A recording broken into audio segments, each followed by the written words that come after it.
It is November 18th around 7 o'clock at night on a Friday night. And I'm going to whip it out before I do anything tonight. Whip it out. So here we go. Enjoy.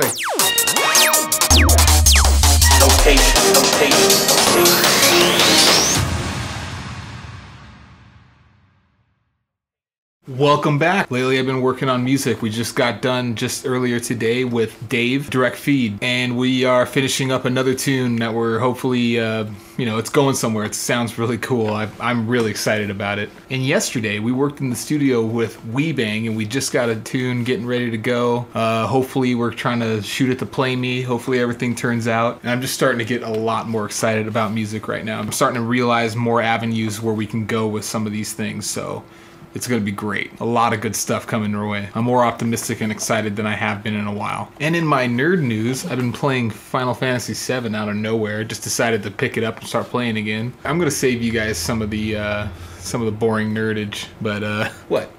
No one wants to hear that crap. But I will tell you, in case if you don't know, there are updates for the game, for the PC version, if you can find it, if you have it. And there are high definition models and music patches for you to download on the internet if you want to do that sort of thing. It makes the game look a lot better. And also, I am finishing up the book, the biography, I should say, of Steve Jobs by Walter Isaacson. Check it out. You can buy it on Amazon. You can buy it for your Kindle. You can buy it for your iPad. I recommend it. You can even buy it on audiobook in case you don't feel like reading it. Most of the time I audiobook it now because I just don't want to have my head just doing this all the time.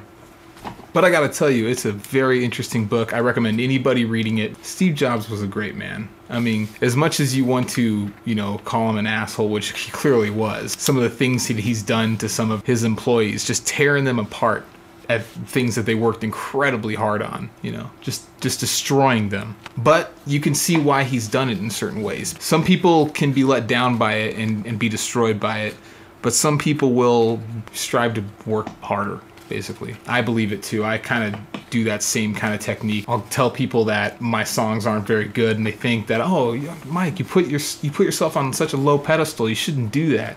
But to me, it helps me work harder. I work harder at my music because of it. Whatever product I have, criticism goes a long ways. And if you don't feel like reading the book, which I know a lot of you guys don't care about reading it, especially since this one's about 1,000 pages long, I recommend a TV movie called Pirates of Silicon Valley. It was a low-budget TNT movie, and it portrays a pretty accurate story on Steve Wozniak and Steve Jobs and Bill Gates and Steve Ballmer, all these guys, all these people that are on the two opposite sides of that generation of those companies that were on their way up. And in the long run, when you read about this stuff and when you watch these movies and you find the accuracies in a lot of these stories, you realize that you can't hate on neither of these guys, really. I mean, as much as the assholes as they seem to be in some of his, some of their encounters with their employees or people who are just outside of the company even, they strive for greatness. And whether you want to say that Bill Gates stole the GUI system, the GUI system of Macintosh, you gotta still understand that maybe Apple stole that information a little bit from the Xerox PARC. But you gotta give it to Steve, though. He had a cool sense to him, no doubt about it, compared to, the IBM world or the Microsoft world.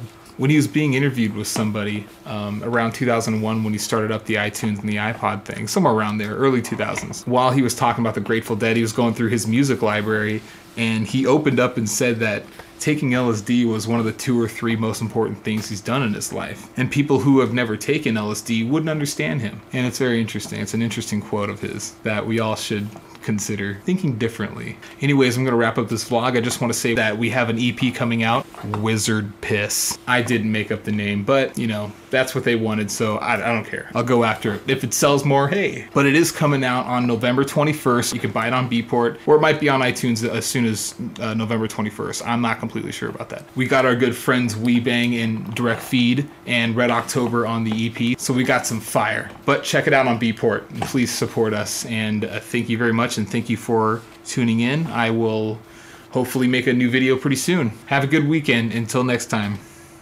take care.